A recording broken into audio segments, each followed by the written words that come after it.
Assalamualaikum warahmatullahi wabarakatuh. Alhamdulillahi rabbil alamin. Wa bihi nasta'in ala umuri dunya waddin. Asyhadu an la ilaha illallah wa asyhadu anna Muhammadar Rasulullah. Allahumma salli ala Muhammad wa ala ali Muhammad. Kaum muslimin, kaum muslimat, jemaah maghrib rahimakumullah. Bapak, ibu-ibu, para pendengar radio Quran dan dakwah di rumah dan di mana saja berada. Pada malam hari ini kita kembali diizinkan oleh Allah bersama Buya kita Dr. Haji John Famil MA. Alhamdulillah beliau sudah bersama kita. Sebelum Ustaz kita persilakan, kami informasikan kepada jemaah bahwa jadwal untuk tausiah kita Senin malam besok adalah bersama Dr. Haji Hidayatullah Ismail LCMA dalam kajian tafsir. Mari kita awali tausiah kita dengan membacakan basmalah. Bismillahirrahmanirrahim. Kepada Ustaz kita persilakan dengan segala hormat.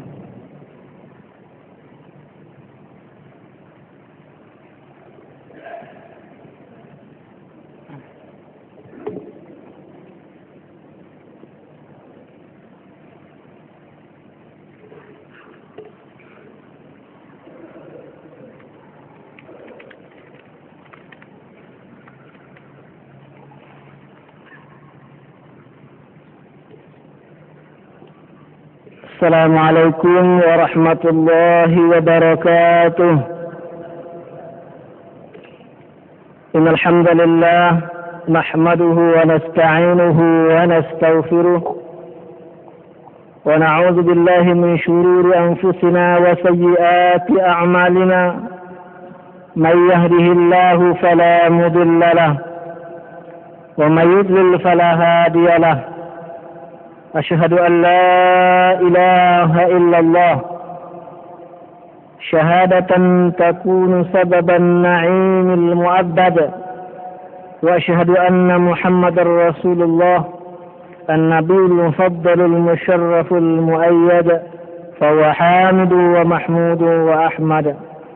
اللهم صل وسلم على الرسول المصطفى محمد صلى الله عليه وسلم وعلى آله وصحبه ومن دعا بدعوته واستنى بسنته واقتفى أثره وسلك نهجه إلى يوم الدين.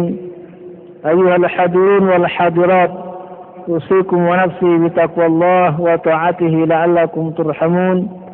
يا أيها الذين آمنوا اتقوا الله حق تقاته ولا تموتن إلا وأنتم مسلمون. Para asatidz, guru-guru, alim ulama, serta pada umumnya hadirin wal hadirat jamaah maghrib rahimakumullah. Tema nadwah kita pada malam ini adalah mengenal musuh.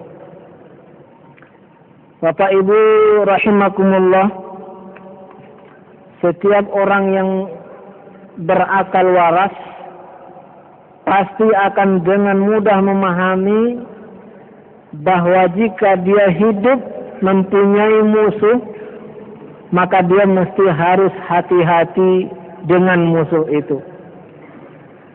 Untuk bisa berhati-hati, maka dia harus mengenali betul musuh itu. Sebab orang yang tidak berhati-hati, apalagi tidak mengenal musuhnya, maka sudah bisa dipastikan dia akan dengan mudah dikalahkan oleh musuhnya. Hadirin yang berbahagia, kehadiran kita di atas dunia ini oleh Allah Subhanahu wa taala adalah dengan dua tujuan besar. Yang pertama, kita dihadirkan ke dunia ini untuk beribadah kepada Allah Subhanahu wa taala. Wa ma khalaqatul jinna wal insa illa liya'budun. Tidaklah kuciptakan jin dan manusia melainkan untuk beribadah kepadaku, kata Allah Subhanahu wa taala. Yang kedua adalah untuk menjadi khalifah yang bertugas memakmurkan bumi ini. Huwallazi ja'alakum khalaifal ardh. Dialah yang menjadikan kamu khalifah di muka bumi ini. Hanya saja apa yang berbahagia kehadiran kita di dunia ini ternyata oleh Allah Subhanahu wa taala di samping diberi tugas tersebut kemudian diberi ujian. Salah satu ujiannya adalah kita oleh Allah Subhanahu wa taala disediakan musuh. Dan musuh yang paling nyata yang disebut dalam Al-Quran berulang-ulang berpuluh-puluh kali adalah syaitan laknatullah. Permusuhan kita dengan syaitan ini bukanlah permusuhan sejak kemarin, tapi adalah permusuhan sejak dulu kala, sejak nenek moyang kita diciptakan oleh Allah Subhanahu wa taala di dalam surga. Allah berfirman, wa idh qulna lil malaikati isjudu li adama fasajadu illa iblis aba. Faqulna ya adamu inna hadha aduwwun laka wa li zawjika fala yukhrijannakuma minal jannati fatashqa. Inna laka alla tajua fiha wa la ta'ra wa annaka la tazma'u fiha wa la tadha. Fawaswasa ilayhi asy-syaitanu qala ya Adam hal adulluka ala syajaratil khuldi wa mulkin la yabla. Fa'akala minha fabadat lahuma sawatuhuma wa tafiqa yakhsifani alayhima min waraqil jannah wa asa Adamu rabbahu fahawa thumma jtabahu rabbuhu fataba alayhi wa hada. Qala ihbita minha jami'a ba'dukum li ba'din adu fa imma ya'tiyannakum minni huda faman ittaba hudaya fala yadhillu wala yashqa. Dan ingatlah ketika Tuhan berkata kepada para malaikat, sujudlah kalian semuanya kepada Adam, maka semuanya sujud kecuali iblis, dia enggan untuk bersujud. Berdasarkan potongan ayat ini, maka ada ulama yang mengatakan bahwa iblis itu dari kalangan malaikat. Nanti kita akan bahas lebih lanjut. Ada juga yang mengatakan dia adalah dari kalangan jin. Ada juga mengatakan dia dari kalangan malaikat, tapi nama sukunya adalah jin itu. Fakuna, kemudian kami katakan kepada Adam. Di sini kemudian Allah memperkenalkan. Diperkenalkan oleh Allah kepada Adam alaihissalam. Inna hadza aduwwun laka. Iblis ini adalah musuh bagi kamu dan juga bagi istrimu. Maka janganlah kamu biarkan iblis ini mengeluarkan kamu berdua dari surga yang menyebabkan kamu akan menjadi sengsara. Kamu di surga ini tidak akan lapar dan tidak akan mengalami keterlanjangan atau telanjang. Dan kamu di surga ini tidak akan mengalami haus dan tidak akan merasakan panas terik matahari. Maka kemudian iblis atau syaitan memberikan waswas atau menggodanya dengan mengatakan, wahai Adam, mau tak kamu saya tunjukkan kepada suatu pohon al-khuldi, ya, pohon yang akan membawa kepada kekekalan. Kalau dimakan pohon ini kamu akan kekal selama-lamanya di surga ini. Wa mulkin la yabla, dan kamu akan dan kerajaan yang tidak akan punah. Maka kemudian keduanya memakan. Apa yang terjadi begitu dimakan buah itu, maka nampaklah aurat keduanya itu, dan mulailah keduanya menutupi auratnya itu dengan daun-daun yang ada di surga. Maka ketika itu Adam sudah durhaka kepada Tuhannya dengan melupakan wasiat Tuhan, dan kemudian dia sudah tersesat. Tapi kemudian kami pilih dia, kata Allah SWT, kami beri dia ampun dan kami tunjuki dia. Allah berfirman kepada Adam dan Iblis, turunlah kalian semuanya ke dunia. Sebagian kalian menjadi musuh bagi yang lain, maka nanti manakala datang petunjuk dariku, barang siapa yang mengikuti petunjuk dariku, maka dia tidak akan tersesat dan tidak akan mengalami kesengsaraan. Bapak Ibu berbahagia, banyak sekali ayat-ayat yang senada dengan itu. Di antara juga adalah dalam surah Al-A'raf ayat 27, ya bani Adam la yaftinannakum syaitan kama akhraja abawaykum minal jannah yanzi'u anhuma libasahuma liyuriyahuma sawatihima innahu yarakum huwa qabiluhu min haitsu la tarawnahum inna ja'alna syayatina awliya'a lil ladzina la yu'minun. Wahai anak Adam, wahai manusia, janganlah kalian bisa difitnah, digoda oleh syaitan sebagaimana dia sudah menggoda, mengeluarkan kedua bapak ibumu dari surga, sudah membuat mereka menjadi telanjang. Sesungguhnya iblis dan sukunya atau bangsanya bisa melihat kamu sementara kamu tidak bisa melihatnya. Sesungguhnya kami menjadikan syaitan itu sebagai penolong bagi orang-orang yang tidak beriman. Allah juga berfirman, inna syaitan lakum aduwwun fattakhidhuhu aduwwa innama yad'u hizbahu liyakunu min ashabis sa'ir. Sesungguhnya syaitan adalah musuh bagi kamu, maka jadikanlah dia sebagai musuh. Sesungguhnya dia mengajak golongannya supaya menjadi penduduk neraka sa'ir. Lalu kemudian beberapa hadis Nabi, di antaranya ternyata bahwa setiap manusia lahir, dari situlah kemudian syaitan mulai menggodanya, syaitan mulai mengganggunya. Terdapat dalam hadis sahih Imam Bukhari dan Muslim, dan lafaznya yang akan kami sampaikan ini berasal dari Imam Al-Bukhari, hadis riwayat Abu Hurairah, qala sami'tu Rasulullah sallallahu alaihi wasallam yaqul ma min bani Adam mauludun illa yamussuhu syaitan hina yuladu fayastahillu sarikhan min masjid syaitan ghairu Maryam wabnaha. Kata Abu Hurairah, saya mendengar Rasulullah bersabda, tidak ada seorang pun anak manusia yang dilahirkan kecuali dia mulai ketika lahir itu disentuh oleh syaitan ketika dia lahir. Maka dia kemudian menangis, berteriak karena disentuh oleh syaitan itu. Hanya dua saja manusia yang tidak menangis, disentuh atau ditusuk oleh syaitan ketika lahir, yaitu Maryam dan anaknya Isa alaihi salam. Senada dengan itu, dalam hadis riwayat Imam Muslim juga berasal dari Abu Hurairah, Rasulullah bersabda, "Siyahul maulud hina yaqa nazghatun minasyaitan." Tangisan anak yang baru lahir ketika dia lahir itu adalah dikenakan oleh gangguan syaitan.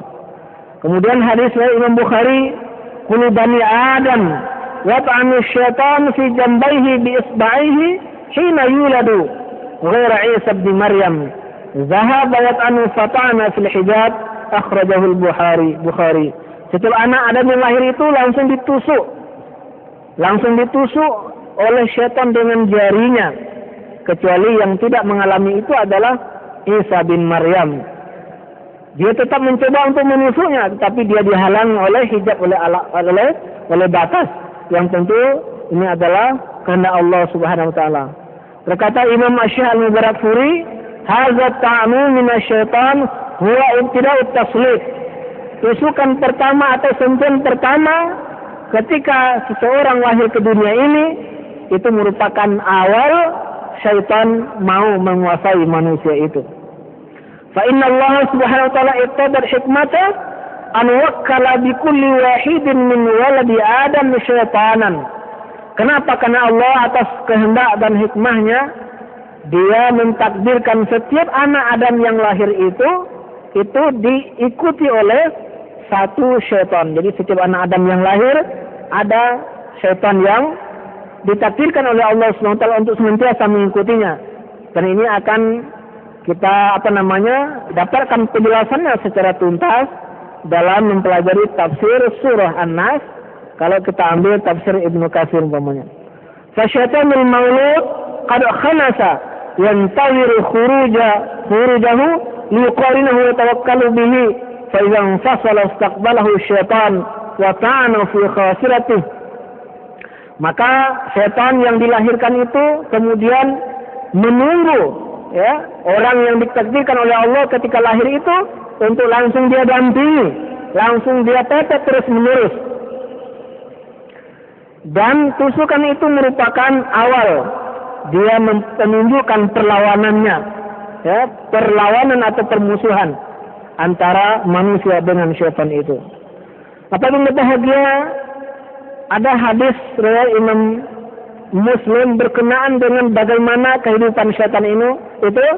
Sebelum kita masuk menjelaskan jin, syaitan, iblis, mulai dari pengertian dari segi bahasa, lalu kemudian apa konsekuensi dari pengertian-pengertian secara bahasa itu.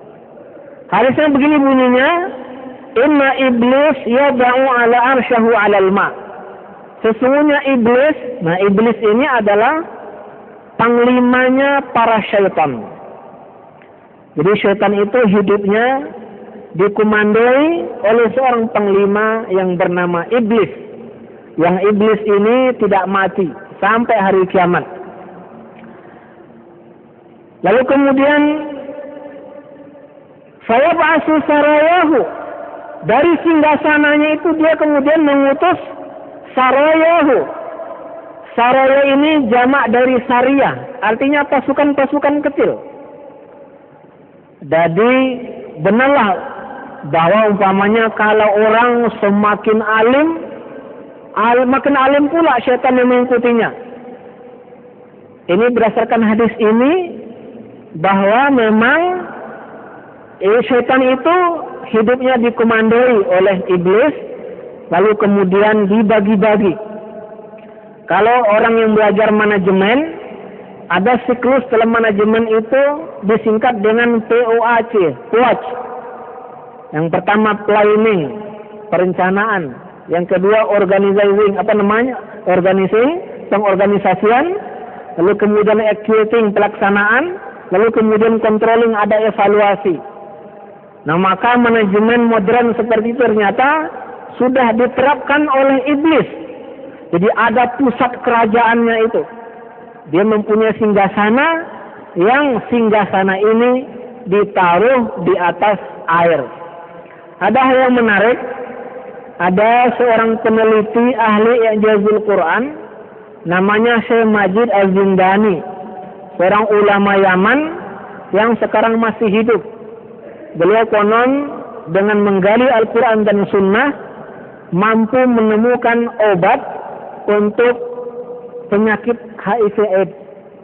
Sekarang dalam masa percobaan terus menerus dan sudah banyak orang yang berhasil beliau sembuhkan.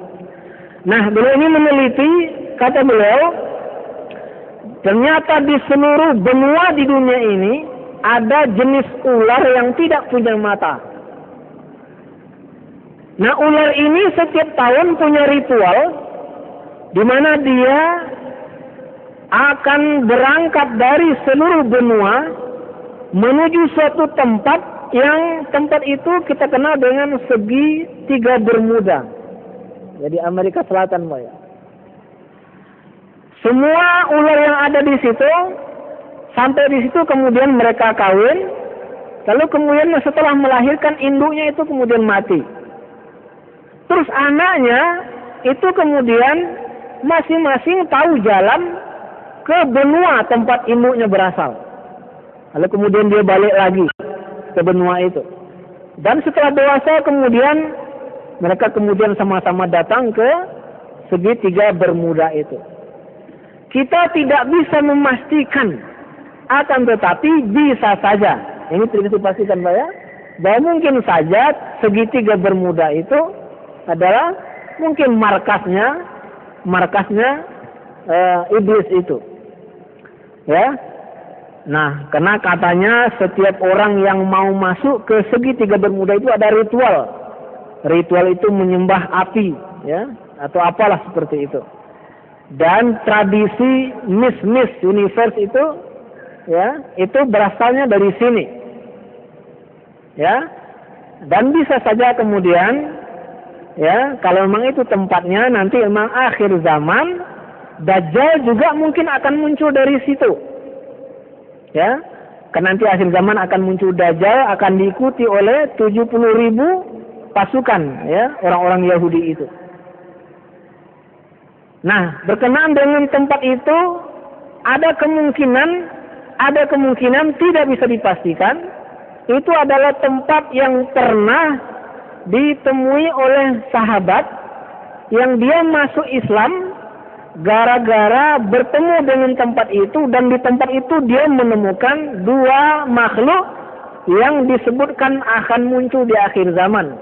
Satu disebutkan di dalam Al-Quran, yaitu dabbah. Nanti di akhir zaman itu akan keluar dabbah yang dia akan menyapu setiap wajah orang. Orang yang beriman akan langsung bercahaya, dan orang kafir akan langsung hitam wajahnya itu. Itu juga ditemui oleh dia di tempat itu. Yang kedua, di tempat itu dia menemui Dajjal. Yang Dajjal itu ditemui dalam posisi tangannya dibelenggu ke lehernya, lalu kemudian kakinya itu sampai ke lututnya itu juga dipasung. Terjadilah dialog, dia menanyakan 4 hal, lalu dijawab oleh sahabat ini. Nah, ini hadisnya sahih, riwayat Imam Muslim, berasal dari Fatimah binti Qais. Nanti bisa kita analisa. Nah, indikasinya kemungkinan bahwa mungkin tempat itu sekali tadi tidak dipastikan adalah bahwa sahabat ini sebelum menemukan pulau itu terombang-ambing selama 1 bulan. Dia naik kapal bersama 30 orang awak kapal, lalu kemudian terombang-ambing ya selama 1 bulan baru kemudian dia sampai di pulau itu. Nah, cuman dia tidak menyebutkan pulau itu. Jadi berdasarkan hal-hal ini bisa saja, sekali lagi tidak bisa dipastikan, bahwa mungkin saja singgasana iblis itu adalah segitiga Bermuda itu, tapi sekali lagi tidak bisa dipastikan. Ini ghaib sifatnya. Ya, cuma itu indikasinya seperti itu. Apabila yang berbahagia, lalu kemudian iblis dari situ mengutus pasukan-pasukannya kepada para pejabat, pasukannya khusus, kepada anak remaja, pasukannya khusus, kepada ibu-ibu, pasukannya khusus, ya, kepada ustadz, pasukannya khusus pula. Ini adalah planning dan pengorganisasiannya. Lalu kemudian pergilah masing-masing pasukan yang diutus itu. Itu adalah executing atau pelaksanaannya. Bagaimana kontrolnya? Bagaimana evaluasinya? Yaji'u ahaduhum fayaqul sana'tu kaza wa kaza. Datang pasukan yang diutus itu dan mengatakan, saya sudah melakukan ini dan itu. Jika iblis melihat yang dilakukan oleh syaitan yang diutusnya itu hal-hal kecil, maka itu dimarahi. Ma sana'ta syai'an, kamu belum berbuat apa-apa. Tapi kalau ada yang datang dan mengatakan, ma taraktuhu hatta farraqtu bainahu wa baina imraati, saya datang sama seseorang, tidak saya tinggalkan sampai saya buat dia bercekcok dan kemudian bercerai dengan istrinya. Nah, kalau begitu laporannya, sayutnihi minhu, lalu dipeluk oleh iblis dan diajukan jempol ni'ma anta, dipuji. Ini riwayat Imam Muslim. Tapi ada juga riwayat Imam At-Tabari dan Al-Hakim berasal dari Abu Musa Al-Asy'ari. Bunyinya begini: Iza asbaha iblis ba'asa junudahu fayaqul man adalla al-yawm musliman albastuhu taj. Setiap pagi iblis mengutus bala tentaranya dengan suatu pesan, barang siapa yang hari ini bisa menyesatkan seorang muslim, maka saya akan memasangkan mahkota di kepalanya. Fayaji'un, ya, mereka kemudian semuanya pergi.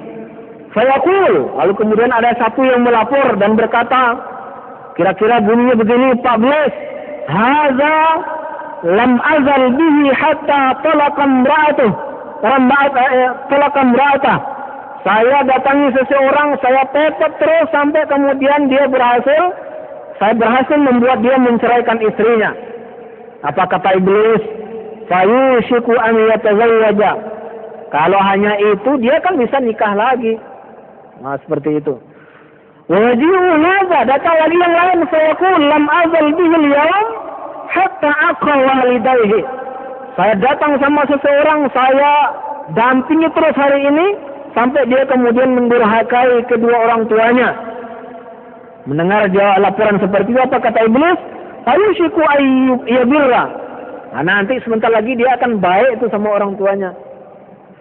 Wa yajibu hadza sayaqul lam azal bihi hatta asyraka. Datang lagi yang lain, dia mengatakan, wahai iblis, saya datang sama seseorang, saya goda terus sampai kemudian dia melakukan kesyirikan. Nah, kalau begitu laporannya, apa kata iblis? Anta. Nah, ini bala tentara yang saya cari ini. Ini nih yang bagus ini. Wajib hadza, datang lagi yang lain. Saya qul lam azal bihi hatta zana. Saya datang sama seseorang, saya goda sampai dia berzina. Apa katanya kalau begini laporannya? Anta, kamu juga ini prajurit yang baik ini. Wajib hadza, saya qul lam azal bihi hatta qatal.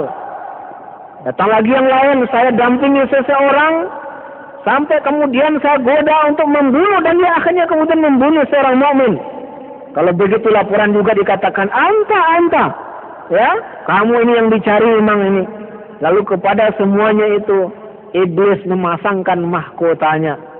Oleh karena itu maka bisa dipastikan semua kejahatan yang terjadi, mulai korupsi, kesyirikan, zina, bid'ah dan seterusnya, pasti di belakangnya itu adalah usaha yang sungguh-sungguh dari para syaitan yang hidupnya terorganisir dengan rapi, dari seorang panglima yang tidak meninggal dunia sampai hari kiamat, panglima yang tidak tidur, panglima yang pikiran dan tujuan hidupnya hanya satu, mencari kawan sebanyak-banyaknya untuk masuk bersama-sama dia nanti.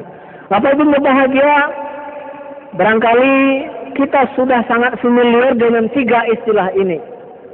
Ada jin, ada syaitan, ada iblis. Nah, apa itu bendanya? Apakah ini berbeda atau bagaimana? Apa yang berbahagia? Jin itu adalah nama suatu makhluk Allah, suatu bangsa makhluk Allah. Seperti yang lainnya adalah malaikat, manusia, dan binatang. Secara bahasa, jin itu adalah tertutup. Yusamma jinnan listitarihim aw lijtinanihim 'anil 'uyun, kata para ulama. Sulaiman Al-Ashqar dalam kitabnya Alamul Jinni Wasyayatin. Disebut jin karena dia tertutup, tidak bisa dilihat oleh mata. Dan ini sesuai dengan firman Allah, innahu, sesungguhnya dia, hu di sini adalah iblis. Yarawnakum, bisa melihat kamu, wa qabiluhu, dan sukunya dari bangsa jin itu, min haitsu la tarawnahum, sementara kamu tidak bisa melihatnya. Oleh karenanya, maka kalau ada orang yang mengaku bisa melihat jin, apalagi menangkapnya, dimasukkan ke dalam botol, ya kan? Dia datang ke rumah kita, dia komat kamit, terus dia bilang begini, ibu, rumah ibu ini gawat ini, ada 3 gondoruo, 4 kuntilanaknya, tolong cari botol bu, saya tangkap. Nah begini, harusnya kalau kita mengerti petunjuk Allah, kita akan usir orang itu. Kenapa? Karena menurut Allah Subhanahu wa taala, jin itu nggak bisa dilihat. Imam Syafi'i seperti yang pernah mengatakan, barang siapa yang mengaku bisa melihat jin, maka tidak bisa diterima kesaksiannya, berarti dia dianggap orang fasik. Ya, tidak bisa dianggap kesaksiannya. Dalam surah Jin, alamul ghaibi la yuzhiru ala ghaibihi illa ahada illa man irtada min rasulih, itu alam ghaib. Tidak ada yang bisa melihatnya, yang mengetahuinya, ya seorang pun, kecuali sebagian rasul yang diridhai oleh Allah Subhanahu wa taala. Maka kalau nabi kita, memang dia bisa melihat jin itu. Makanya kemudian beliau mengatakan dan bisa melihat kalau orang azan jin itu lari terkentut-kentut. Begitu azan selesai dia datang lagi. Dan begitu orang mulai sholat, maka dia akan menyusup ke sop sholat itu seperti anak kambing menyusup kepada induknya.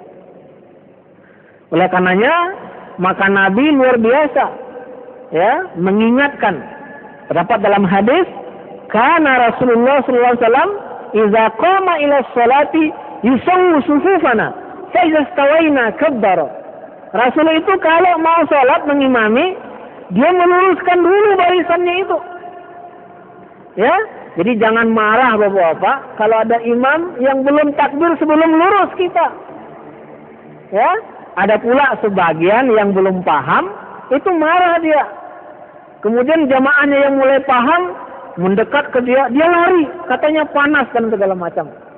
Ya, padahal kenapa sop itu harus rapat? Supaya yang kosong itu tidak diisi oleh syaitan. Kan dia akan menyusup di situ, sebagaimana anak kambing menyusup ke bawah induknya seperti itu. Dan itu dilihat oleh Nabi. Dan Nabi melihatnya itu ada nas Al-Qur'annya. Sementara selain Nabi tidak bisa melihat jin itu. Dan inilah ya kemudian fenomena yang terjadi di masyarakat. Kalau ada orang yang mengaku bisa melihat jin itu, banyak orang justru kemudian takjub. Wah, ini mungkin waliullah ini. Atau ini pakai ilmu ini segala macam ya. Nah, padahal kemungkinan orang yang bisa melihat, mengaku bisa melihat jin itu pertama dia bohong. Ya kan? Dia bohong. Yang kedua, dia kawan jin itu. Jinnya berkawan hinggap di matanya, maka mata jin itu yang bisa melihat kawan-kawannya itu. Dan itu yang bisa dilihat oleh dia. Dahulu di Trans TV, ya, itu kan sering terjadi selebrisasi jin. Jin itu jadikan selebriti, ya kan? Nah, dicari tempat-tempat angker, lalu ada paranormal yang datang ke situ. Nah, paranormal itu dia mengatakan, nah ini yang panjang rambut di sini, yang gadis di sana seperti itu, ya. Nah, seperti itu. Jadi sekali semua, Bapak Ibu yang berbahagia, sesungguhnya Al-Quran mengatakan jin itu tidak bisa dilihat. Secara bahasa saja, jin itu artinya yang tertutup. Yusamma jinnan listikarihim anil uyun. Apa yang berbahagia? Jin ini diungkapkan dalam Al-Quran itu dengan 3 nama. Yang pertama jan. Yang kedua al-jin. Yang ketiga jinnah. Ya. Jan, al-jin, dan al-jinnah. Kalau disebut al-jan, maka menurut mufasir diantaranya Imam At-Tabari, itu maksudnya adalah bapaknya jin, nenek moyangnya jin. Itu disebut dengan jan. Itu diungkapkan 3 kali di dalam Al-Quran. Nah, Al-Quran kalau menyebut jan, maka konteksnya adalah menceritakan asal penciptaan. Maka luar biasa apapun berbahagia. Bagaimana Allah Subhanahu wa taala sayang sama kita, itu menceritakan musuh kita itu secara lengkap. Mulai dari nama, dari apa dia terbuat, bagaimana dia menggoda kita, di mana dia menggoda kita, itu sangat-sangat lengkap. Bagaimana kita bisa terhindar darinya? Sangat lengkap penjelasan Al-Quran. Ya. Lalu kemudian kata-kata al-jin itu disebut 19 kali dalam Al-Quran. Dan kata-kata jinnah disebut 5 kali. Nah, jin itu ismu jam'i kata para ulama. Isim jama' itu adalah dia kata-kata bentuknya mufrad, tapi dia kemudian sudah mencakup untuk seluruh jin itu. Itu namanya ismul jam'i. Ya. Sedangkan jinnah atau jinan itu adalah bentuk jamaknya. Nah, berkenaan dengan al-jan itu Allah berfirman dalam Al-Quran, wa khalaqal janna min marijin min nar, surah Ar-Rahman ayat 15 dan surah Al-Hijr ayat 27. Wal janna khalaqnahu min qablu min naris samum. Dan jan maksudnya nenek moyang jin. kami ciptakan min marijin min nar. Apa maksud marijin min nar itu?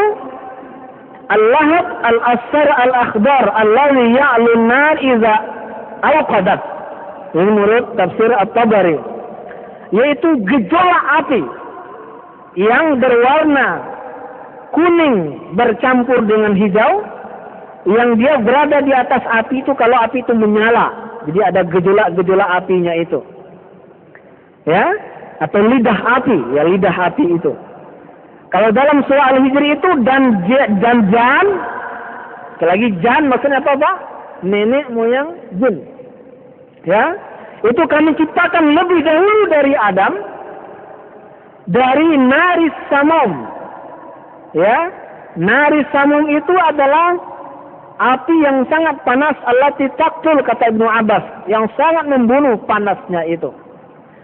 Oleh karenanya, berdasarkan ini maka kita bisa memahami fenomena masuknya jin ke tubuh manusia dari penjelasan ini. Berarti kan dia seperti gas, cuman dia gas panas. Ya, kalau gas atau angin kan memang bisa masuk ke tubuh manusia. Makanya Imam Ibnu Taimiyah mengatakan, dukhulul jinni fi jasadil insan sabitun bittifaqi a'immati ahli sunnati wal jamaah illa ta'ifa minal mu'tazilah. Masuknya jin ke tubuh manusia itu sudah suatu ketetapan berdasarkan ijma' para ulama ahli sunnah wal jamaah. Yang tidak mengakui adanya masuknya jin ke tubuh manusia, kesurupan itu adalah orang-orang Mu'tazilah yang cenderung menggunakan rasio ketimbang mengimani secara lafzi penjelasan Al-Quran dan penjelasan As-Sunnah. Nah, berkenaan dengan ini, Imam Al-Qurtubi juga menjelaskan dalam tafsirnya ketika beliau menjelaskan ayat tentang bahaya makan riba. Allazina ya'kuluna riba, orang yang makan riba, la yaqumuna, nanti di akhirat dibuat oleh Allah tidak bisa berdiri dengan baik karena dibuat perutnya buncit. Illa, melainkan kama yakumul ladzi yatakhabbathu syaitanu minal masjid. Kecuali berdirinya itu oleng atau sempoyongan seperti orang yang kesurupan. Apa kata Imam Al-Qurtubi? Fi hadhil ayah dalilun ala fasadi man angkara syar'a min jihatil jinni. Di dalam ayat ini terdapat dalil yang menunjukkan rusak atau batil atau tidak benarnya pendapat orang yang mengingkari kesurupan atau masuknya jin ke tubuh manusia. Sekali lagi, kalau kita kaitkan dengan ayat penciptaannya itu, karena memang dia seperti gas, ya, yaitu gejolak apinya itu.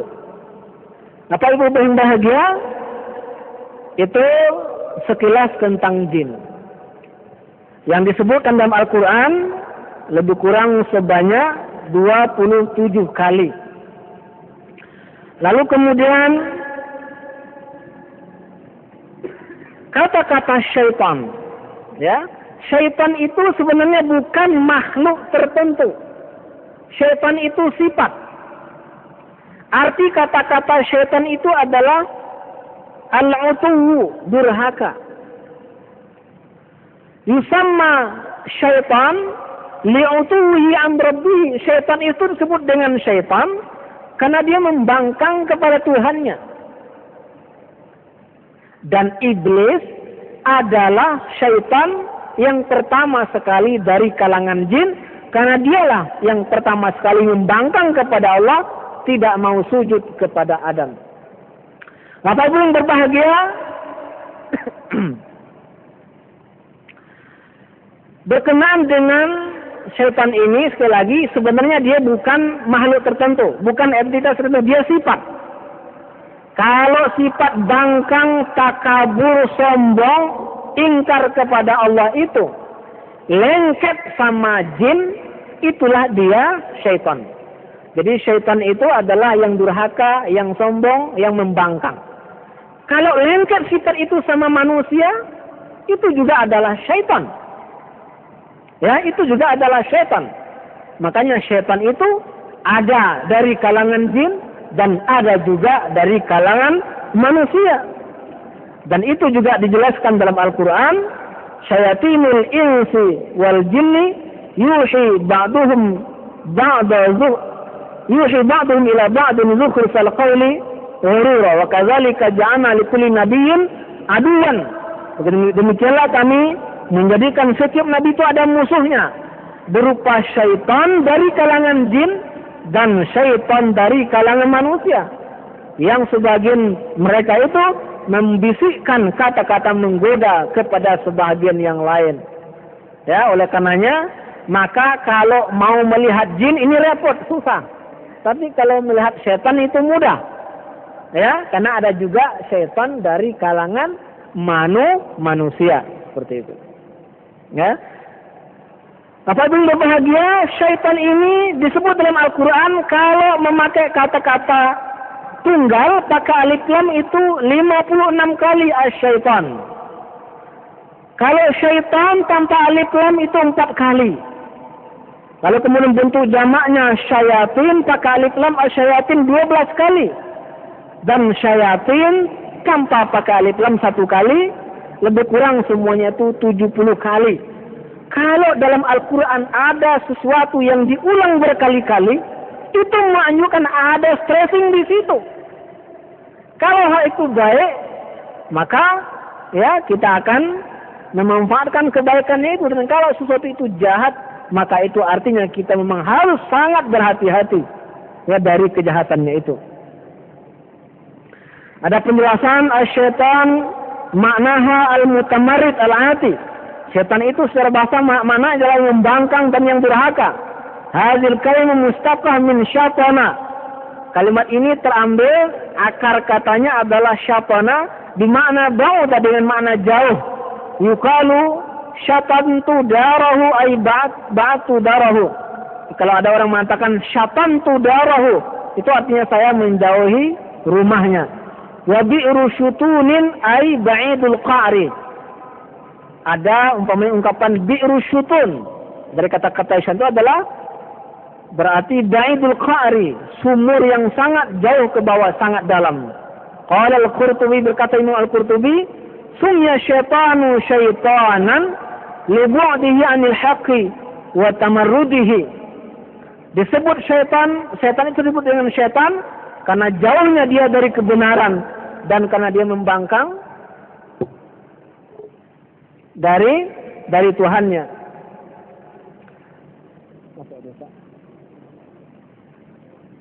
Ya. Wa dzalika li'anna kulli 'atin mutabalidin minal jinni wal insi wad dawab syaitan. Oleh karena itu maka setiap yang membangkang dan keras kepala, baik manusia maupun jin, bahkan binatang, itu adalah syaitan yang terkutuk. Bapak Ibu berbahagia, demikian insyaallah kita lanjutkan ba'da salat Isya. Subhanakallahumma wa hamdika asyhadu an la ilaha illa anta astaghfiruka wa atubu ilaik. Wassalamualaikum warahmatullahi wabarakatuh.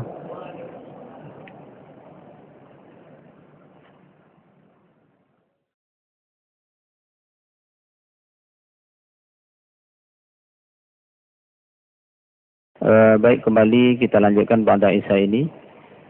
Tausiah bersama Dr. Haji John Pamil MA. Ini memang materinya agak menarik malam ini, Bapak. Kita membuka ruang tanya jawab nanti 20 menit terakhir. Di 40 menit ke depan, 20 menit untuk tambahan materi. Bagi pemirsa, pendengar radio di rumah, boleh mengirim SMS kepada nomor, boleh dicatat, 0852 721 6268. Kami ulangi, 0852 721 628. Maaf, salah, kami salah sebut.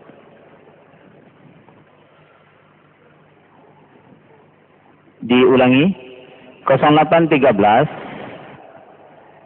655 77348 atau kepada nomor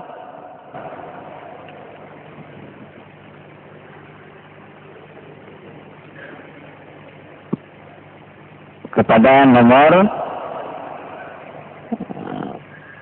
ini nampaknya ada sedikit perubahan nomor 0852 653 60904 untuk pendengar radio di rumah. Silakan dikirim 0852 653 60904. Jemaah rahimakumullah, karena materi ini sangat menarik ini, dan kita ketahui Ustaz kita ini yang sangat profesional dalam bidang ini, karena beliau selalu bersama dengan para yang kena kesurupan. Dia selalu meru'yah, jadi berdialog dengan jin selalu Pak Ustaz kita ini. Oleh karena itu silakan nanti bertanya kepada Ustaz. Cuma waktu memang nggak terbatas, nanti 20 menit saja. Kita awali lagi dengan membacakan basmalah. Bismillahirrahmanirrahim. Kepada Ustaz kita persilakan dengan segala hormat.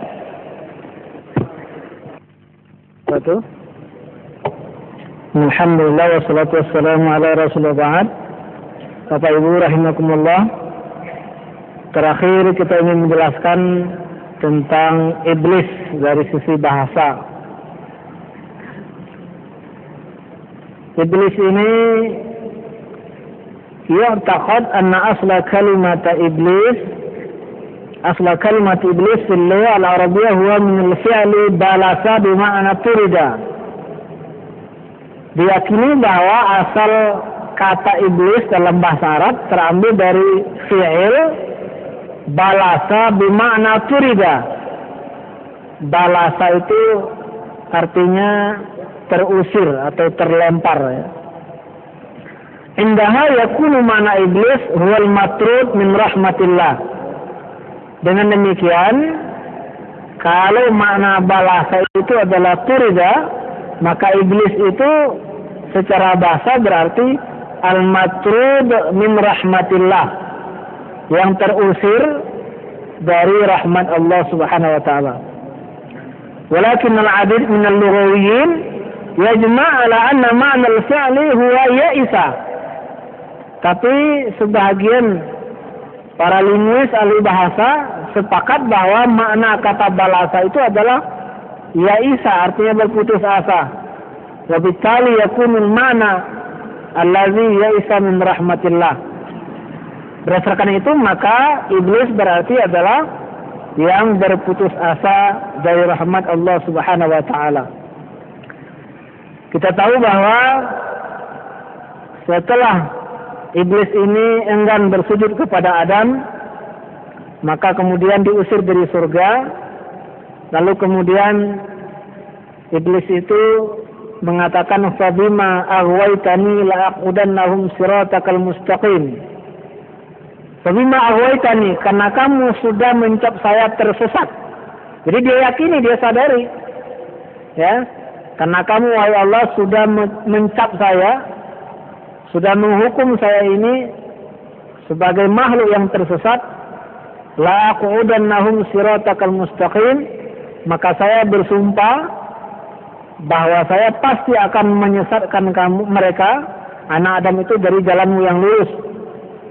Summa la'atiyannahum min baini aydihim wa min aymanihim wa an syamalihim wa la tajidu aktsarahum syakirin. Kemudian saya pasti akan mendatangi mereka dari depan, dari belakang, samping kiri dan samping kanan. Akibatnya banyak manusia yang tidak pandai bersyukur kepada Allah Subhanahu wa taala akibat dari godaan iblis itu. Itu arti iblis. Jadi yang terusir dari rahmat Allah atau yang sudah berputus asa dari rahmat Allah Subhanahu wa taala. Wa qala akharun hum sabatu minal malaikah qabiluhu fakana ismu qabilatihi al-jin. Ada yang berpendapat, ini menurut Imam At-Tabari, bahwa iblis ini bagian dari malaikat, dia punya kabilah namanya jin itu. Tapi saya kira pendapat ini lemah. Yang paling kuat adalah bahwa iblis itu bagian dari jin. Jadi jin itu sudah ada, nenek moyangnya bernama Jan, itu yang terbuat dari api neraka itu. Lalu kemudian dia dahulu, jin ini terlebih dahulu diciptakan daripada nenek moyang kita Adam alaihissalam. Namun ketika ada perintah kepada malaikat yang juga perintah kepada selain malaikat kepada jin untuk sujud kepada Adam, ya, bukan sujud untuk menyembah, ya, tetapi sujud untuk memuliakan dan untuk mengindahkan perintah Allah SWT, maka kemudian dia enggan. Maka dikatakan kana minal jinni. Jadi iblis itu adalah dari bangsa jin juga. Maka yang lebih kuat adalah iblis itu adalah bangsa jin juga. Tapi karena dia yang pertama sekali membangkang kepada Allah, maka berarti yang pertama sekali menjadi syaitan dari kalangan jin adalah iblis ini. Ya, adalah iblis ini. Lalu kemudian dia setelah terusir dari neraka itu, kemudian menggoda para jin yang lain untuk menjadi syaitan seperti dia. Ya, lalu kemudian dia mengangkat dirinya sebagai panglima, sebagai komandan atau sebagai raja. Yang tadi kita sudah jelaskan hadisnya bahwa sebagai raja dia juga punya istana, dia juga punya singgasana yang ditaruh di atas air. Apa itu bahagia? Sungguh luar biasa lengkap penjelasan Al-Quran dan hadis Nabi berkaitan dengan musuh kita ini. Bahkan bukan hanya di dunia saja, sampai bagaimana nanti di akhirat itu sangat banyak Al-Quran dan hadis menjelaskannya. Di antaranya mulai dalam surah Qaf. Nanti jin Qarin. Jin Qarin itu adalah jin yang ditakdirkan oleh Allah Subhanahu wa taala itu mendampingi setiap manusia. Ya. Nah, di dunia ini tidak bisa kita lihat. Maka nanti di akhirat ketika dibangkitkan di padang mahsyar itu bisa dilihat. Dan dia kemudian berlepas diri dari kita. Apa katanya? Wa qala qarinuhu rabbana ma atghaituhu walakin kana fi dalalin ba'id. Berkatalah qarinnya, maksudnya adalah jin pendamping kita itu yang bernama Khannas. Ya. Apa katanya? Wahai Tuhan kami, saya tidak pernah menyesatkan manusia itu. Dia bilang dia tidak pernah menyesatkan manusia itu. Walakin kana fi dalalin ba'id, tapi manusia itu sendiri katanya yang tersesat sejauh-jauhnya. Ketika kita ingin memprotesnya, lalu di-stop oleh Allah SWT. Qala la tahtasimu ilayya wa laqad qaddamtu ilaikum bil wa'id. Allah berkata, jangan berdebat sekarang di depan saya. Kenapa? Karena sudah saya sampaikan dahulu peringatannya. Dan peringatannya itu ada di dalam Al-Quran dan ada di dalam hadis-hadis Nabi.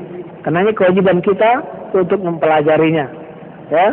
Jadi memang secara umum nanti di akhirat itu iblis, jin, ya, kemudian juga musuh-musuh kita yang lain itu akan berlepas diri dari kita.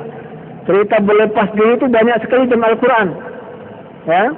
Namanya dalam surah Al-Baqarah, istabarra allazina tubi'u minal ladzina taba'u wa ra'ul azaba wa taqatta'at bihimul asbab. Dan ingatlah ketika yang diikuti ini adalah syaitan ini, iblis ini. Tabarra'a, berlepas diri, minal ladzina taba'u, dari orang-orang yang mengikutinya. Ya, tadi itu bukan saya penyebabnya, Allah, dia sendiri yang tersesat. Wa taqatta'at bihimul asbab. Lalu kemudian dia tidak mengakui bahwa kita tersesat itu karena sebab dia. Dan ketika itu kemudian kita marah.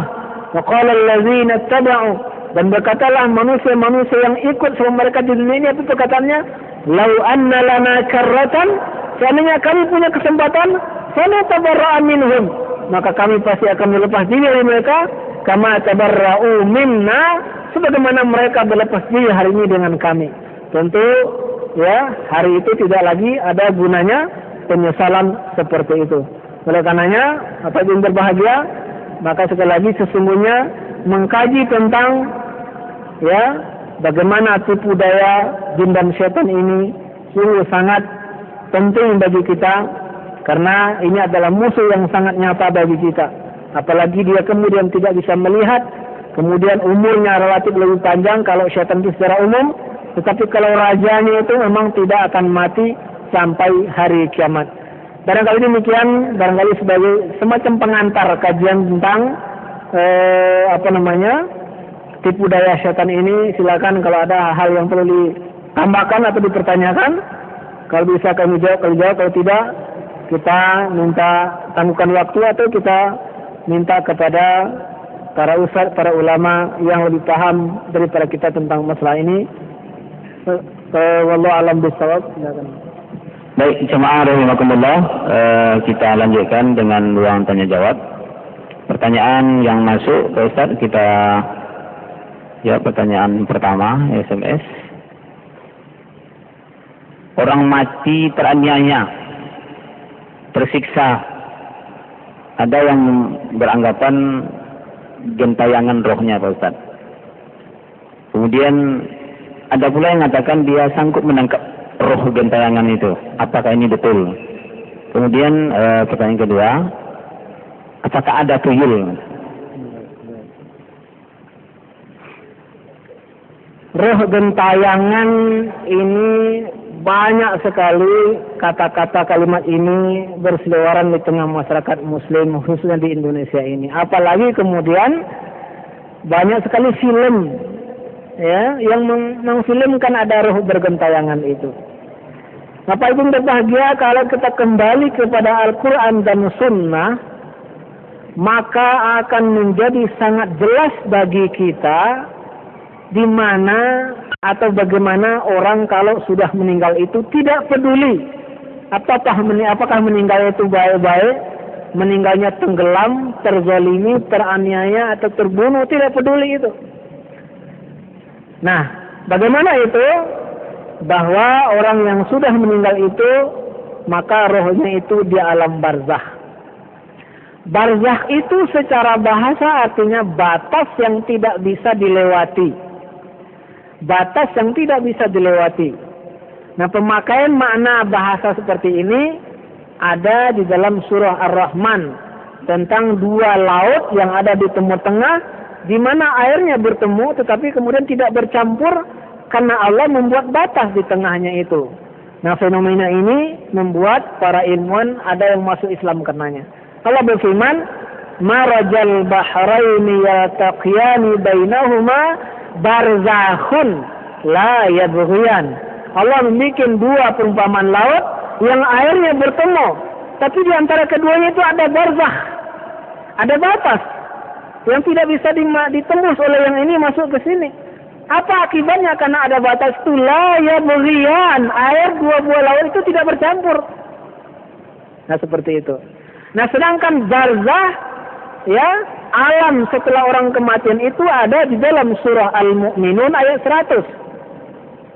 Hatta idza ja'ahumul maut qala rabbirji'un la'alli a'malu salihan fima taraktu kalla innaha kalimatun huwa qailuha wa min waraihim barzakhun ila yaumi yub'atsun.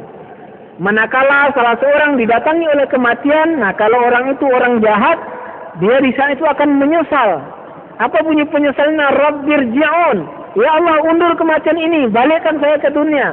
La'alli a'malu salihan fima taraktu kalla, semoga saya bisa mengamalkan kebaikan amal-amal soleh yang dulu saya tinggalkan. Kata Allah, kalla, sekali-kali tidak bisa diundur atau dikembalikan lagi. Wa min waraihim barzakhun ila yaumi yub'atsun, dan di depan mereka sudah menunggu alam lain yang namanya barzakh. Lalu bagaimana di barzakh itu? Nah, bagaimana orang di barzakh itu? Apabila berbahagia, ada penjelasannya dalam surah Ghafir ayat 46-47 itu. Bunyinya begini. Ayat ini menceritakan tentang Fir'aun. Fir'aun kan sudah mati ketika dia mengejar Nabiullah Musa alaihissalam di Laut Merah. Dan sekarang belum kiamat. Berarti Fir'aun dan bala tentara dan keluarganya itu di alam barzakh. Nah, itu yang diceritakan oleh Allah dalam surah Ghafir ini. An-naru yu'raduna 'alaiha ghuduwan wa 'ashiyya wa yawma taqumu as-sa'atu adkhilu ala fir'auna ashaddal 'azab. Jadi setiap pagi dan setiap sore didatangkan neraka kepadanya, kepada roh Fir'aun dan bala tentaranya itu. Dan nanti setelah kiamat terjadi baru Allah katakan kepada malaikat Zabaniyah, masukkan Fir'aun dan keluarganya itu ke dalam azab yang sangat nyata. Jadi itu ya, di dalam barzah itu kalau roh orang jahat maka disiksa setiap pagi dan setiap sore. Apakah ini khusus bagi Fir'aun saja? Tidak. Ada hadis sahih riwayat Imam Muslim dan Imam Ahmad dan lain sebagainya yang berbunyi, inna ahadakum iza mata, setiap kamu kalau mati, kata Rasulullah, uridalahu maq'aduhu bil ghudwi wal asali, akan didatangkan, diperlihatkan kepadanya calon tempat duduknya setiap pagi dan setiap sore. Fa in kana min ahli jannah fa min ahli jannah. Kalau roh itu calon penghuni surga, maka didatangkan dari surga. Wa in kana min ahli nar fa min ahli nar. Kalau calon penghuni neraka, dari neraka didatangkan. Summa yuqalu lahu hadza maq'aduka. Kemudian dikatakan kepadanya, inilah tempat dudukmu hatta yab'atsakallah yaumal qiyamah, sampai Allah membangkitkan kamu pada hari kiamat. Maka berdasarkan ini, kalau orang itu orang baik, maka rohnya itu sudah menikmati bagian nikmat surga di alam barzah itu. Ngapain kemudian dia meninggalkan nikmat itu? Ya, karena walaupun hanya datang ke neraka, pasti jauh lebih nikmat daripada apa yang ada di dunia ini. Karena surga itu kan ma la ainun ra'at, wala uyunun sami'at, wala khatara bi qalbil bashar, belum pernah dilihat oleh mata, didengar oleh telinga, belum pernah terbetik di hati manusia. Ngapain dia tak panas-panas lagi ke kampar sama kita ya? Kalau seandainya roh jahat, masa bisa dia lepas dari azab Allah? Enak sekali itu. Ya, capek ini diazab pagi dan sore, kita jalan-jalanlah ke dunia, menyapa orang ini, demam, menyapa orang ini sakit, datang ke dukun, dia kunyit dibelah dua, diputar-putar. Wah, ini katanya disapa oleh roh Siano. Jadi itu tidak benar, itu takhayul, itu khurafat, ya. Nah, begitulah jelasnya menurut agama kita. Terus kemudian kalau ada orang meninggal, kedengaran kemudian bunyi atau suara, orang ini sudah jelas meninggal ini, sudah dikuburkan. Terus ada suara-suara seperti suara orang itu. Atau ada orang yang nampak seperti jasad orang atau fisik orang itu, dan lain sebagainya. Ada dua kemungkinan. Kemungkinan yang pertama adalah khonnasnya atau qarinnya orang itu. Karena dia sudah mendampingi seumur hidup, jadi ngerti bagaimana suaranya, mengerti bagaimana fisiknya. Kemungkinan yang kedua adalah setan lain, ya, yang menjelma seperti itu. Tapi kalau roh itu sama sekali tidak akan ada seperti itu. Tidak ada malaikat Allah yang tidak profesional, ya. Karena ada juga, ya, salah seorang nanya itu, Ustaz katanya di ruang Ibnu Sina ini, saya ngaji di Mushola Ibnu Sina, itu katanya ada ruangan, ada orang mati kecelakaan. Lalu kemudian setelah dikuburkan, lalu kemudian setiap orang masuk ke kamar itu mesti diganggu oleh roh itu. Saya telepon katanya guru saya. Kata gurunya itu berarti orang itu matinya belum sempurna, harus ditalkinkan kembali. Bagaimana menurut Ustaz? Saya jawab sambil bergurau, tidak ada malaikat Allah yang tidak profesional. Kalau sudah dicabut itu tidak ada itu mati-mati tanggung itu, pasti langsung mati ya. Dan rohnya itu sudah langsung masuk ke alam barzah. Tidak ada roh gentayangan. Hanya orang Indonesia yang takut sama kubur. Ya, kita sendiri sudah paham ini, takut juga sama kubur karena dari kecil sering ditakut-takutin. Ya, takut lewat di kubur. Tidak akan ada lagi pengaruhnya orang di dalam kubur itu terhadap mudarat dan manfaat kepada kita. Di Indonesia pula itu orang yang takut-takut sama kubur itu.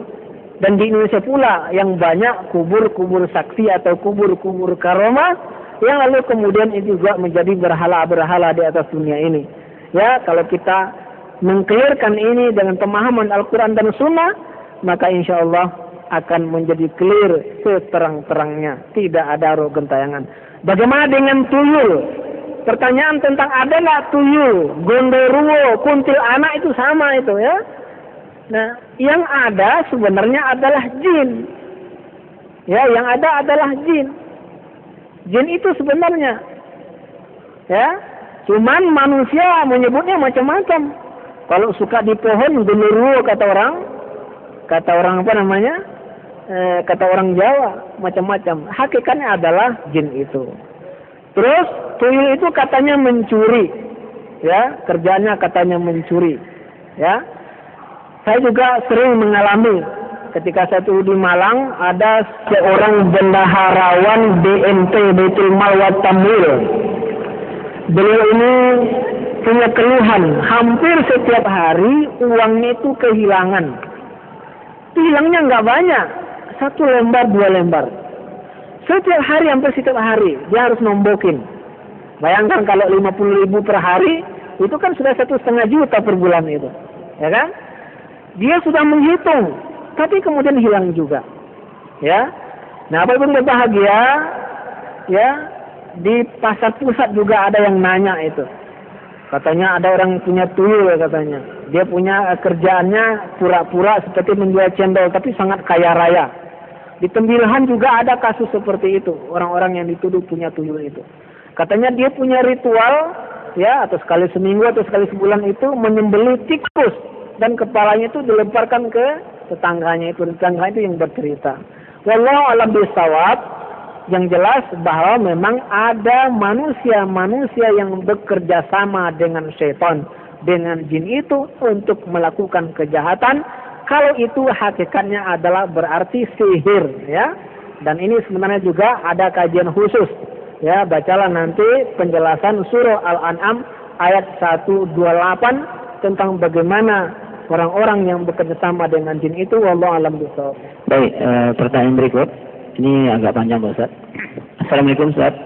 Saya pernah mendengar sirah Rasulullah melalui Ustaz yang lain maksudnya nih.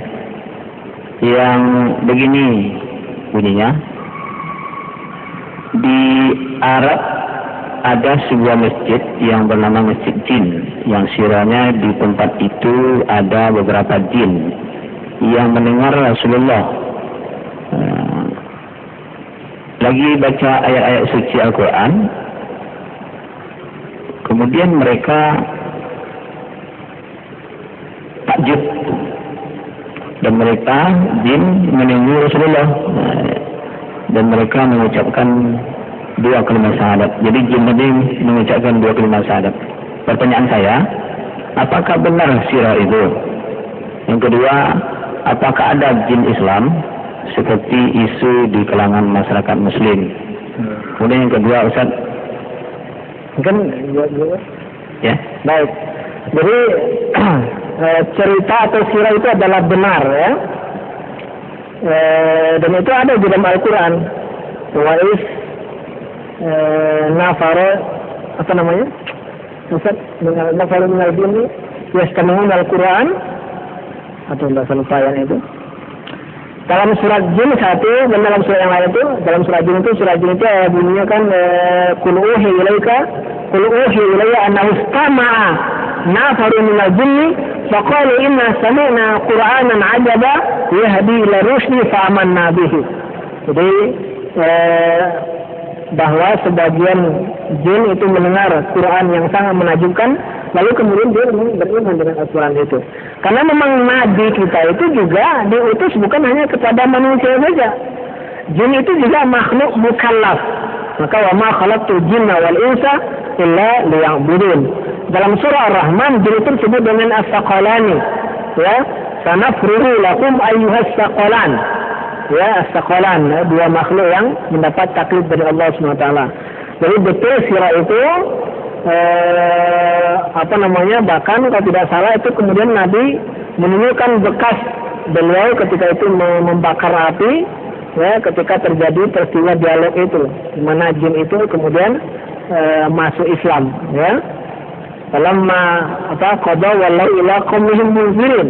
Ketika mereka mendengarkan pengajian dari Nabi itu, kemudian dia jin-jin yang mendengarkan Al-Quran itu bersyahadat dengan Nabi itu balik kepada kaumnya munzirin, memberikan peringatan pula, berdakwah pula.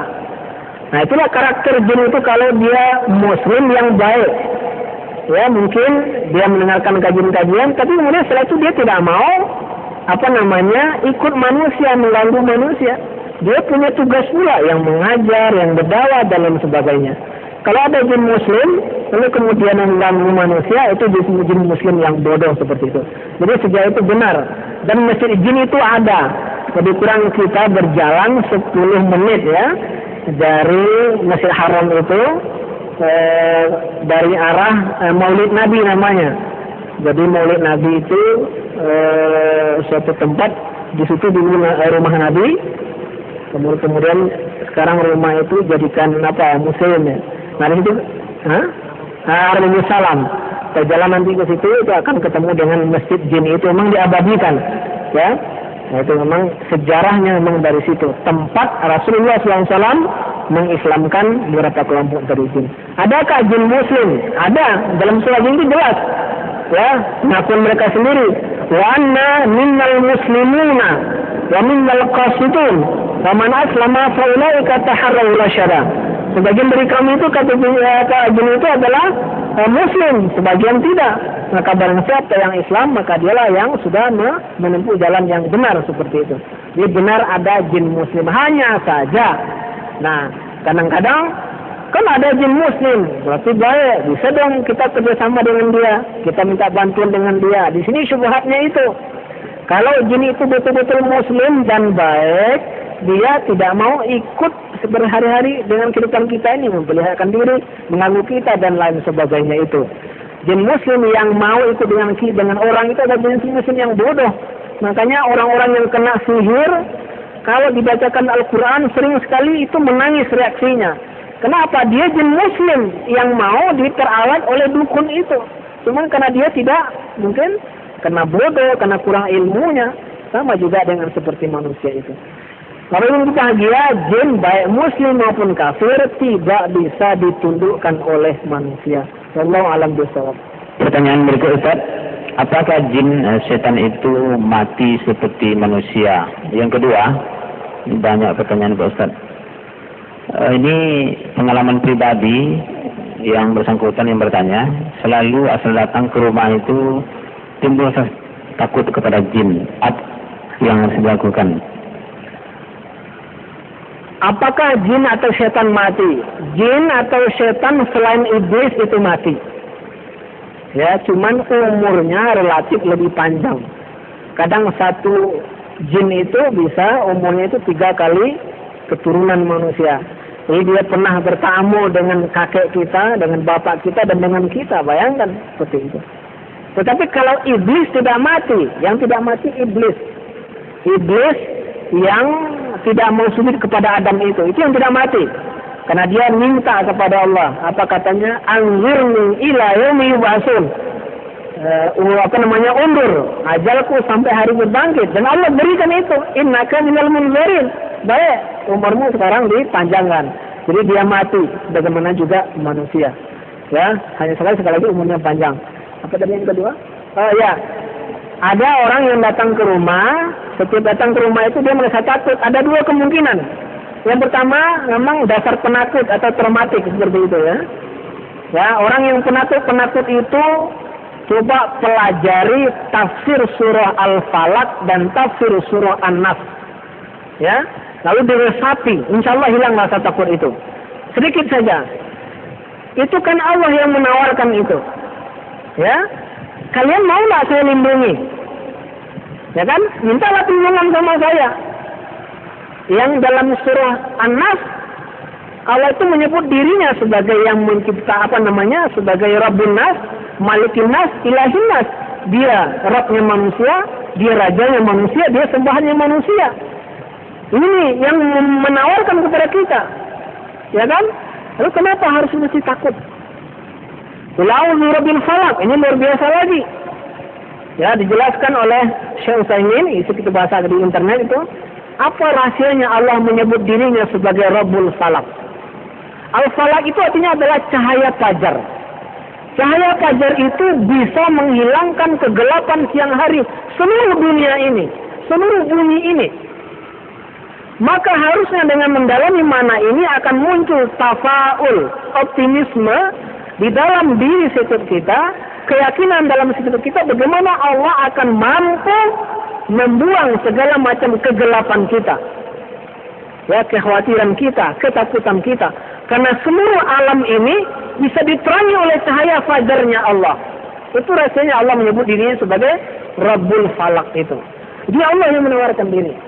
Nah, terus kemungkinan yang lain, ibu itu di dalam dirinya memang ada jin, sehingga jin itu berinteraksi dengan jin yang ada jinannya. Maka perbanyaklah membaca Al-Quran dan berzikir, jagalah wudhu selalu, ya, ruqyah diri sendiri seperti itu. Kemudian mungkin juga di rumah itu ada, ya, ada hadis, salah satu tanda hari kiamat dekat itu adalah banyak rumah yang dihuni oleh syaitan, ya, buyutun li syayatin. Banyak tafsirnya itu, katanya karena ada orang yang beli banyak rumah, satu cuman yang dihuni, yang lain tidak dihuni, akhirnya menjadi rumah dihuni oleh syaitan. Nah, terhadap rumah ini sebenarnya mudah saja caranya. Yang pertama, kita kalau mau masuk ke rumah yang baru atau ke lembah, ke hutan, maka yang sunnah dibaca adalah zikir yang luar biasa, ya, yaitu a'udzu bikalimatillahi tammati min syarri ma khalaq, ya, a'udzu bikalimatillahi tammati min syarri ma khalaq, itu yang dibaca di situ. Lalu kemudian rumah itu bisa diruqyah untuk mengusir jin. Bagaimana caranya? Yang pertama adalah ada hadis, rumah yang dibacakan surah Al-Baqarah itu akan lari jin itu.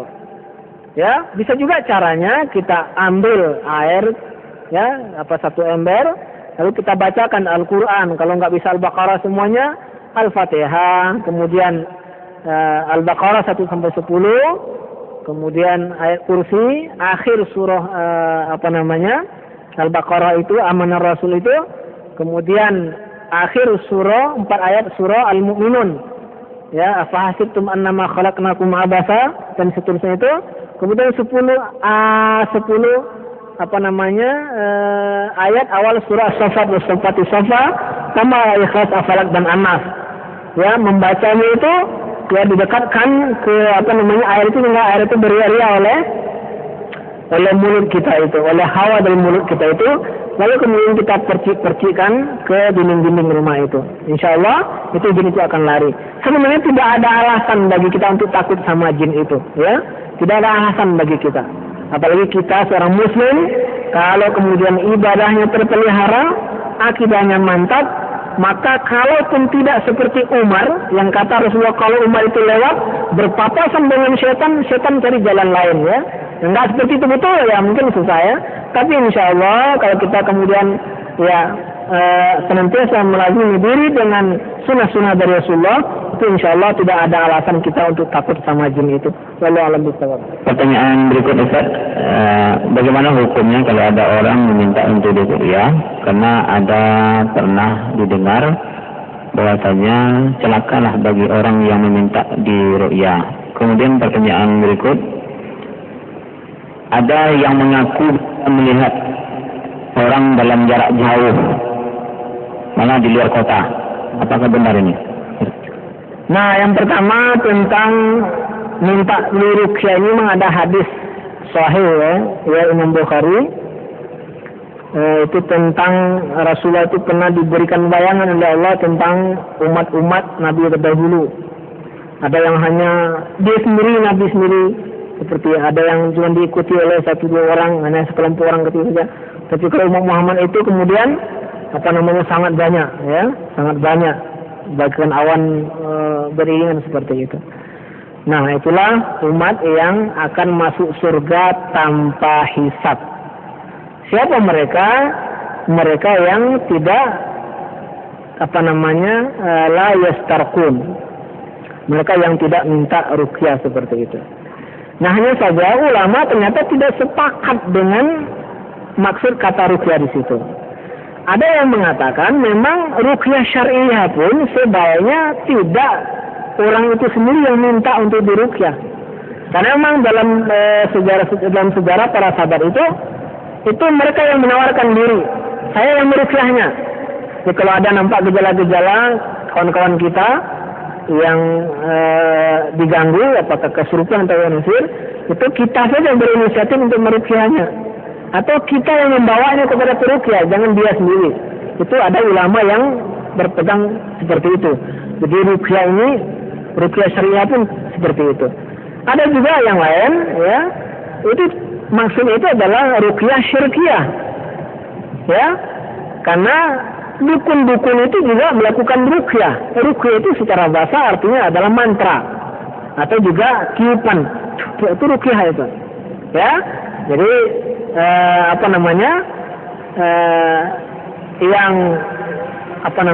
yang seperti itu yang akan menghalangi orang untuk tidak bisa masuk surga secara langsung, ya, seperti itu.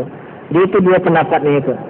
Nah, oleh karenanya maka yang aman bagaimana? Yang aman adalah kita menjaga diri sebaik-baiknya dengan melazimkan ibadah yang wajib maupun yang sunnah, sehingga kemudian kita tidak kena gangguan jin syaitan itu. Kalau kita yang kena tanpa dia minta, kita kemudian langsung berinisiatif untuk meruqyahnya. Sebenarnya kalau setiap umat itu dekat dengan Al-Quran melalui sunnah-sunnah Rasulullah, maka ini tidak masalah besar sebenarnya, ya. Ya bisa kita, ya, bukan barang langka, ya, tentang ruqyah ini seperti itu. Wallahu a'lam bishawab. Pandang jarak jauh.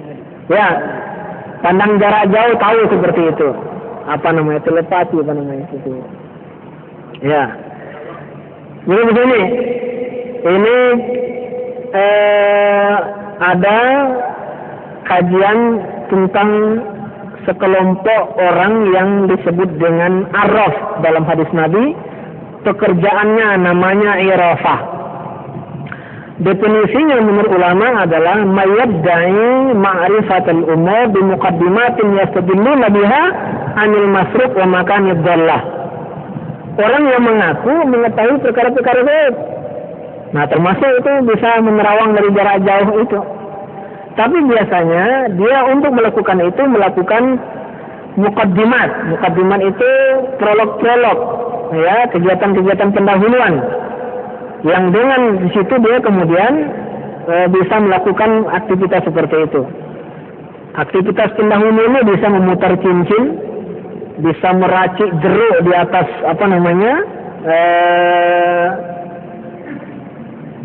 bejana seperti itu. Lalu di situ dia tengok, seperti itu dan lain sebagainya. Nah, ya, ini kalau seperti itu berarti dia adalah bagian dari sihir, ya. Nah, bagian dari sihir. Baik, kita beri kesempatan langsung jemaah, tapi disingkat, ya. Coba. Assalamualaikum warahmatullahi wabarakatuh. Tadi penjelasan Ustaz kan saya ini banyak. A'udzubillahi minasyaitonir rajim. Bismillahirrahmanirrahim. Khalaqal insana min salsalin kafar wa khalaqal janna min marijin min nar. Itu ceritanya dari bara api yang bisa menguap menjadi gas. Jadi semua orang bisa kemungkinan masuk jin itu, Ustaz, kan? Jadi menangkalnya itu bagaimana, Pak? Terima kasih. Assalamualaikum warahmatullahi wabarakatuh. Warahmatullahi wabarakatuh. Semua orang bisa dimasuki oleh jin. Jadi gini, ada jin yang senantiasa bersama orang, itu yang khannas, yang disebut dengan korin. Kalau ini ceritanya itu bukan cerita kesurupan atau dimasuki atau tidak, ya.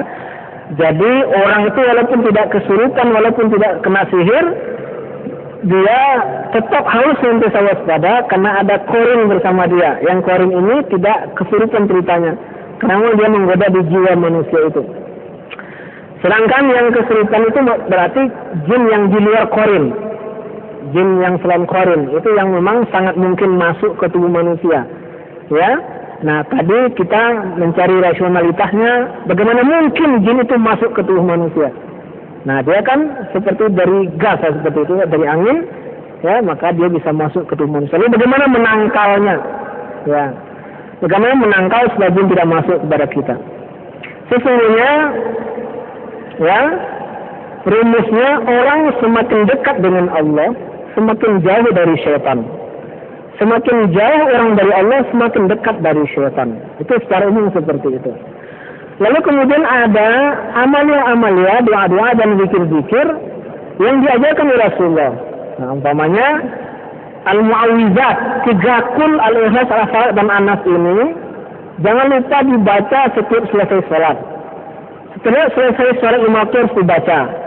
Kalau habis sholat subuh dan habis sholat maghrib dibaca 3 kali. Kalau habis sholat selain itu dibaca 1 kali.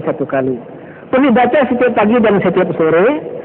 Terus dibaca juga ketika mau tidur dengan cara menghimpun 2 tangan, lalu membacakan mu'awwizat itu, lalu kemudian ditiupkan ke tangan kita, kemudian diusapkan ke seluruh tubuh kita. Lalu kemudian juga ayat kursi, luar biasa itu, ya, membacanya pagi hari akan diundi sampai sore, membacanya sore hari akan diundi sampai pagi dan seterusnya. Juga kemudian amanar Rasul. Juga kemudian yang lain-lain. Bismillahirrahmanirrahim. La yadurru ma ismihi syai'un fil ardi wa la fis sama'. Dan juga kemudian a'udzu bikalimatillahi tammati min syarr, dan banyak sekali yang lain seperti itu. Kemudian juga kebiasaan menjaga wudu terutama sebelum tidur. Ya, ini tidur ini perkara yang sehari-hari kita lakukan, tetapi harusnya kita memperhatikan adab-adab tidur. Bagaimana caranya? Sebaiknya kita jangan tertidur, tetapi menidurkan diri dengan bersengaja. Bagaimana caranya? Ya, afdalnya setelah kita sholat dulu ya, lalu kemudian dalam keadaan berwudu, lalu kemudian berzikir dan berdoa, baru tidur. Karena sering sekali orang diganggu oleh jin itu melalui mimpi. Kenapa? Karena tidur itu tertidur, tidak sempat berwudu, tidak sempat membaca zikir dan doa. Sering sekali sambil nonton tertidur. Nah, itu bahaya sekali itu. Nah, kadang sihir itu ya masuk ke tubuh orang ketika orang dalam keadaan tidur yang tidak berwudu dan tidak berdoa itu. Itu seperti itu, Pak. Ya, ini kebiasaan menjaga wudu dan seterusnya. Terus juga kemudian menjaga emosi. Jangan kalau marah terlalu marah, kalau sedih jangan terlalu sedih. Kemudian jangan sempat syahwat kepada bukan istri kita. Itu pintu masuknya itu. Ya, terlalu marah, terlalu sedih, syahwat kepada bukan tempatnya. Kalau syahwat kepada istri kita kan ada adab-adabnya, kita berdoa dulu kan, Allahumma jannibni dan seterusnya itu. Tapi kalau syahwat kepada yang bukan muridnya, walaupun doa-doa seperti itu ya orangnya sudah sama-sama syaitan ya. Seperti itu. Allah alam bisawab. Baik, apa yang bahagia, demikian ya, demikian nadwah kita malam ini. Sedikit yang kita sampaikan, mudah-mudahan memberikan pencerahan banyak sedikit kepada kita, dan semoga Allah Subhanahu wa taala menghindari kita dari jin dan syaitan ini. Allah tunjuki kita sehingga kita terus menerus bisa sabar dalam kebenaran, dan itu merupakan salah satu faktor supaya kita tidak dikuasai oleh syaitan dalam kehidupan dunia ini. Allahumma la taj'al dunya akbara hammina wa la mablagha ilmina. Subhanakallahumma hamdika asyhadu an la ilaha illa anta astaghfiruka wa atubu ilaik. Mohon maaf. Wassalamualaikum warahmatullahi wabarakatuh.